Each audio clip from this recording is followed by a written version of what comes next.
Pagbabalik idol, magluto naman tayo isang klaseng ulam, no? Gas-gas na gas-gas na tong klaseng ulam na to. Pero ito yung diskarte ko, abangan nyo. Ano kung bawang sibuyas, gisa muna natin. Ay, mayroon pala tayong, kamatis sibuyas na hindi pala bawang. Pag lumabas na yung aroma niya, maglalagay tayo ng baboy kasim. Brown muna natin konti ito. Pero bago natin iba-brown konti, lalagay tayo ng cracked black pepper. Depende sa dami ng gusto mo. Granules o magic sarap, ginisa mix, lahat ng klaseng granules pwede mo lagay dito. Sa inyo yan, ano? Pork cubes. At additional tayo, idol, na ano yun? Rock salt. Sakutsa muna natin yan at balikan, no?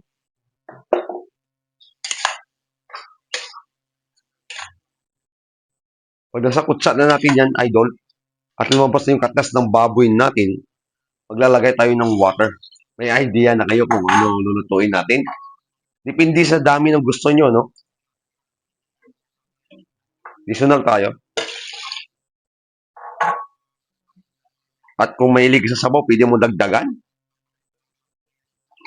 Damihan mo kung gusto mo. Lakasan ng apoy. Tanggalin natin to at i-pressure cooker muna natin. Pressure cooker natin. Buksan na natin, idol, kung malambot na, no? Yun. Nakulo-kulo pa. Yun, okay na siyang malambot na, no? Buksan natin ang apoy at tatanggalin na natin yung kunting oily sa taas, no? Para bawasan na yung cholesterol niya, idol. Mahilig kayo sa oily, di okay lang. Pagka ganyan na siya, pagsabayin na natin lahat ng gulay. Doon sa, ano yon, sinigang natin. Pero yung diskarte ko, hindi ko pa nilagay yung sinigang mix. Lutuin lang natin yung gulay dyan, ano?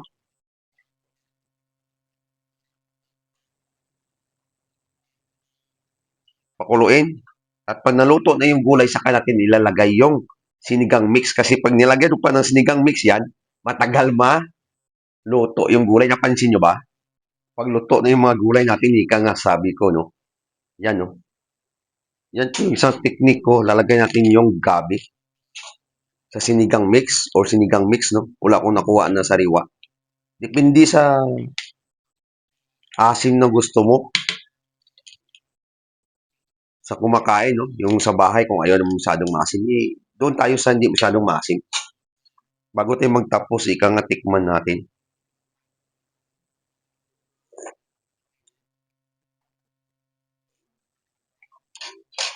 Kunti pa, no? Yun. Buusin na natin. Kalate lang ito, no?